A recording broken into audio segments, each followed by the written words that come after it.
Assalamu alaikum. Hello everyone. Today we have another lesson in Mega Goal 6. In the previous lesson, we had writing. In this writing lesson, we talked about the mistakes.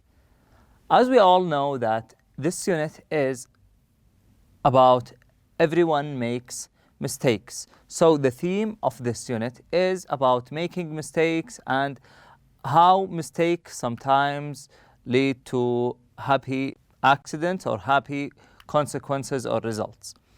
Today we will talk in the first part about the writing lesson that we had yesterday, and we will focus on how to write a story about an accident happened to you and talk also about the outcomes of this accident. For example, before we start the writing lesson, we have some refreshing questions that could help you remember events and incidents from your life. For example, number one, have you ever made a mistake that has turned out for the best? When, where, and who was involved? This kind of question varies, or the answer of this kind of questions varies from each one, because all these questions depend on the personal experience. So each one has a different personal experience. So the answer of this one will vary from one to another. After that, we have number two, read the text and find out. We are going to read a text on this page together. After we read the text, I want you to find out where did the incident take place, who was involved, and what was the outcome, and what impact did it have on the writer. Yesterday, we read this paragraph or this story together, and it is divided into 1, 2, 3, 4, 5 paragraphs. And we talked about each one of these paragraphs. But before we talk about them one more time and revise it together, I want you to listen to the story again so we can talk about it after that. Page 14. 10. Writing. I was traveling to London and had just gone through security check at the airport.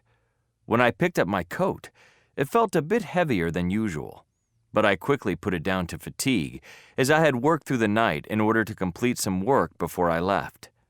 I checked the time and decided that it was far too early to proceed to the departure gate, so I sauntered about the duty-free section of the terminal, having a look at displays.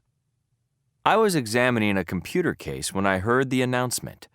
Somebody had mistakenly taken a coat that was a lot lighter than his and requested that the person who might have accidentally taken the wrong coat meet him at the information desk. I did not take any notice at first, but when the announcement was repeated for a third time, I stopped and had a look at the label of the coat I was carrying. I had never seen it before.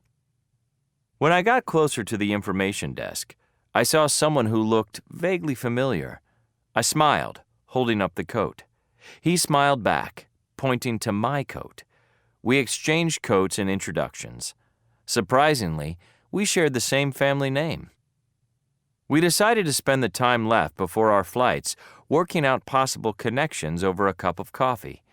As it turned out, we were both descendants of the same family. We simply happened to be in different places at different times. We found the physical resemblance quite amusing. We could have been brothers or cousins. We have since kept in touch and have become very close friends, or relatives, if you wish. If I hadn't taken the wrong coat at the security check, I might never have run into my long-lost relative. I would not have known of the existence of someone who looked like me and carried the same name. I would have missed the opportunity to encounter an important person in my life. Okay, now we have in the first paragraph, as you are going to write your own story, in the first paragraph, we have the settings, time, and the place.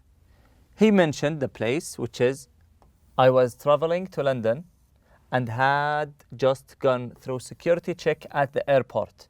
So we have a particular space, a place which is an airport, and he was talking about his feeling, his situations at that time. I quickly put it down to fatigue as I had worked through the night in order to complete some work before I left. He's talking about what he was feeling at that time, and he talked about the place and the time. Okay? After that, he started talking about what happened to him. Here starts the story. Okay? Here we have more details. When I got closer to the information desk, I saw someone who looked vaguely familiar. I smiled, holding up the coat to the rest of the sentence or to the rest of this paragraph. We have here more details. After that, he found out that he has mistaken his coat with someone else's coat. Then he talked about the result of his mistake, that he met someone who is one of his cousins. After that, in the last paragraph, you talk about the lesson behind this mistake. He said, if I hadn't taken the wrong coat at the security check, I might never have run into my long lost relative. When you write your own, or before you write your own essay or story, you have a chart here that is divided into two parts. What happened and what could have happened. Think of a mistake or an accident. It can be something that happened to you, someone you know, or famous person. Did it work out for the best or not? Think about how things might have turned out differently if it hadn't happened. Okay, now you write here what happened. Then you write here about what might have happened differently if that thing didn't happen or didn't take place. Use a chart to organize your ideas. So now here, list all the details of what happened to you. Then think of the situation of when these things, or if these things didn't happen, and think about the outcomes of both cases. Remember, when you write a writing or when you write a text, there are some steps or some advices that you can put in mind. For example, when you write a personal account or narrative, think about the people involved in terms of personality, physical characteristics, skills and abilities, behavior, feelings and aspirations. Also, try not to restrict your account to a series of facts. So don't include only facts in your story, because people want to read more. They want to know about your feelings, about what happened to you, your reactions, and so on. Include details and description which will get your reader visualizing places and people and speculating, predicting, and anticipating what will happen next. As you might notice in the model text, factual sentences are interspersed with personal thoughts. That's what we need to focus on. Personal thoughts are mixed, interspersed with factual sentences, comments, and feelings. Today, we have the 11th skill in this unit, which is form, meaning, and function. In this lesson, we learn some grammatical rules, we learn some vocab, and we try to work them together. Firstly, we will talk about, or we will focus on, words connected with business. There are three kinds of business, or we are going to focus on three categories of business. Number one, doing business, any kind of business. After that, good businesses and bad business. For example, number one, doing business, we say a good deal, or begin negotiations, or sign an agreement, buy or sell. All these words or phrases or expressions can be used by anyone who is doing a business or who is doing a business. Number 2, good business boosts sales, new and improved, an asset, a valuable patent. All these words and phrases or expressions are used in the good business. Boost sales, new and improved, an asset, valuable, patent. In the bad business, we have no commercial possibilities, make a mistake, slipping sales figures, stop producing. When we hear these expressions, they refer to a bad business, while these expressions refer to a good business. Now let's go to the following part, which is about the articles. Here in the articles we have a or an and the. We have two parts, a or an and the. A or an are used with indefinite article, or we use the indefinite article a or an before singular count, before singular. We don't use a or an. We never use them before plural. We never use them before plural. This is the first usage for a and an. Number 2, we use them when we refer to a noun in a general sense.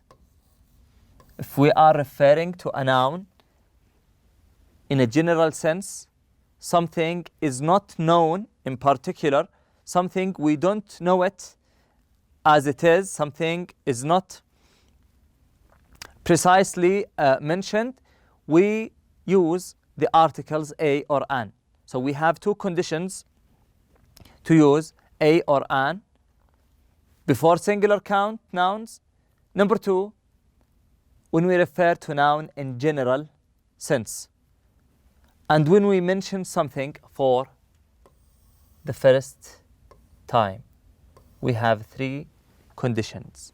So when we mention something for a first time, we use a or an before it. We have a sentence here, an example. In an attempt to boost sales, a well-known soft drinks company created a new improved formula. Okay, in an attempt to boost sales, a well-known soft drinks company. Here we are talking about a general sense. We are referring to a noun in a general sense. It's a drinks or soft drinks company, but we don't know which one is it. So we used a. After that, we have a new.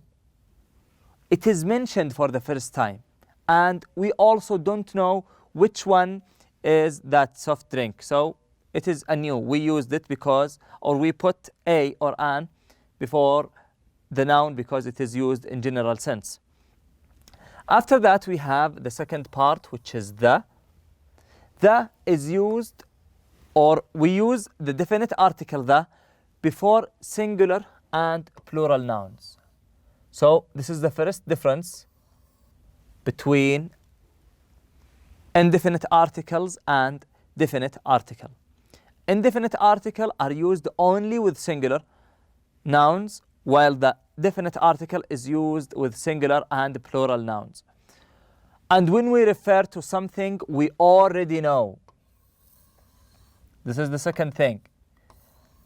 With the indefinite articles, we refer to something or to a noun in general sense. Something is not talked about in precise or in particular. Number 3, something mentioned or defined. This is the third difference. We said about the indefinite article that we use them before something we mention for the first time. After we mention it for the first time and we want to talk about it for the second time, we use the definite article. So we use it with something mentioned or defined before. For example, the new formula which was tested in 200,000 tests replaced the original formula. After that, we have the superlative and comparative adjectives and adverbs. Comparative and superlative.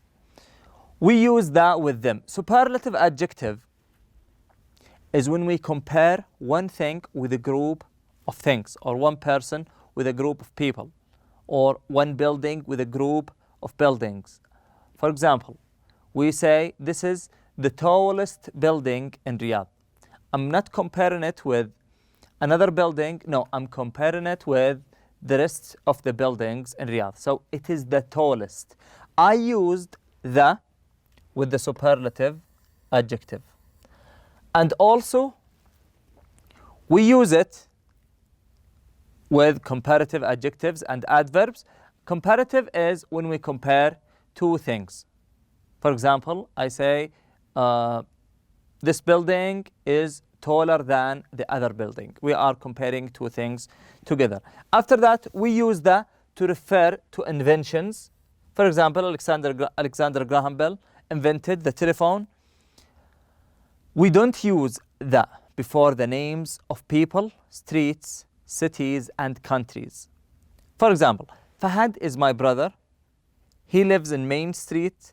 He is in Dubai on vacation. All these things, people, streets, cities, and countries, we don't add anything. We don't add any article before them.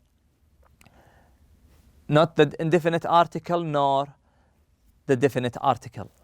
They come without any article, as you can see here in this example. Okay, before we go to the next part of this lesson, let's remember that we use the indefinite article an. We have two indefinite articles, a and an. We use an with any word that starts with a vowel letter. For example, we have the word egg. We have the word egg. It starts with a vowel letter, which is E. So we put an before this word, an egg. And we have 5 vowel words, A, I, O, U, E. Any word start with one of these 5 letters, it takes an before it. For example, we can say an egg, an ink, an orange, an apple, and so on. Okay? Now let's go to the second or to the next part. We have count and non-count nouns. Count nouns name things that you can count. What is the meaning of something that you can count? For example, you can say, this is 1 pen. Or there are 2 things in my hand. These things are countable.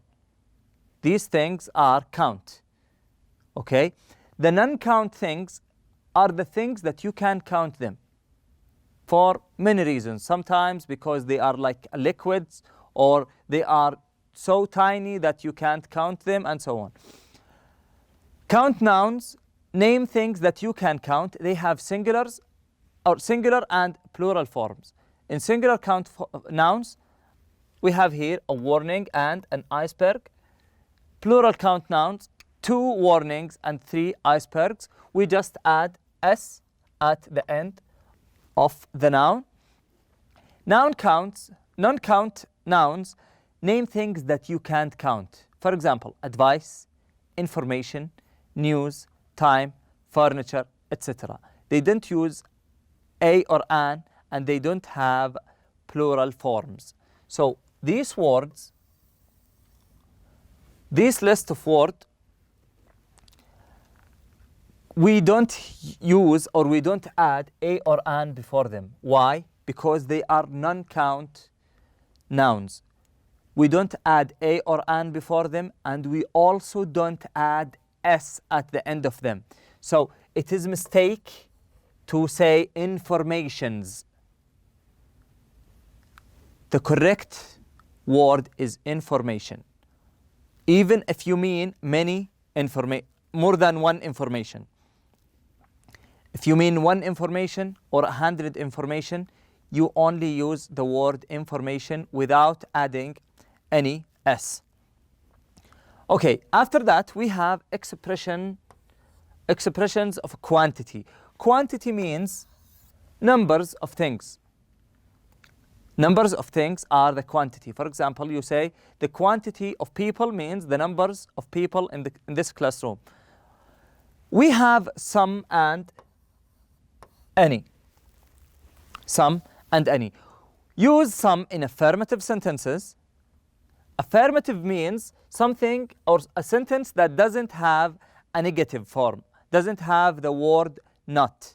And we use any in negative statements, the words that have not usually.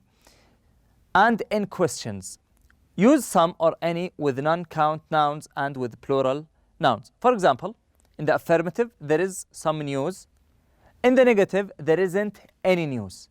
In the question, is there any news? So any is used in the negative with not and with the questions. After that, we have there are some newspapers and there are not any newspapers, or are there any newspapers? So there are no differences in terms of changing some or any with the affirmative or negative if the sentence is or if the noun is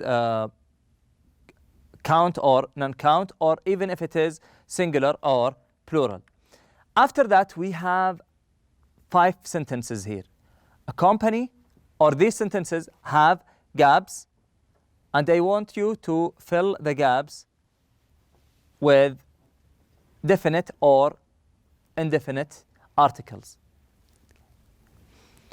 Number 1, a company rejected the patent for. Number 2, William Orton was offered the patent for invention called the telephone. Orton may have made worst business mistake in history. Number 4, Alaska had been considered a burden rather than asset by Russia. Number 5, replacing the old formula with the new formula proved to be mistake. The company brought original formula back quickly. Now you can pause the video right now and do the exercise by your own, and after that you can go on with the rest of the lesson.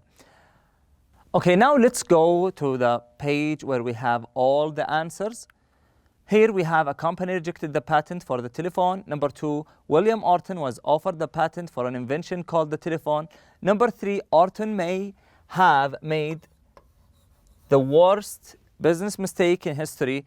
Number 4, Alaska had been considered a burden rather than an asset by Russia. Number 5, replacing the old formula with the new formula proved to be a mistake, and the company brought the original formula back quickly. Now we have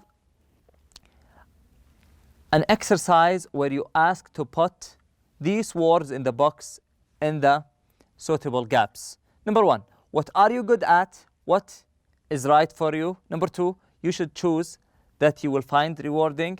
Number 3, if you attend, you will obtain a degree. Number 4, if you have, you will earn a higher. Number 5, you should look at your and test your IQ. Number 6, you should choose a satisfying line of that you will never find boring. Number 7, you should ask your teacher for in order to choose the right path. Now you can pause this video at this moment, do the exercise by your own, and complete this video after that. Now we will go to the slide where we have all the answers for each gap. Number 1, what are you good at? What career is right for you? Number 2, you should choose an occupation that you will find rewarding. Number 3, if you attend university, you will obtain a degree. Number 4, if you have qualifications, you will earn a higher salary. Number 5, you should look at your interests and test your IQ. Number 6, you should choose a satisfying line of work that you will never find boring. Number 7, you should ask your teacher for guidance in order to choose the right path. Okay, let's Note that there is more than one possible answer for some gaps. So it's okay if you have some differences in some of the gaps. This is the last part of our lesson today. Thank you for attending this class, and I wish you enjoy the rest of the day. Assalamu alaikum.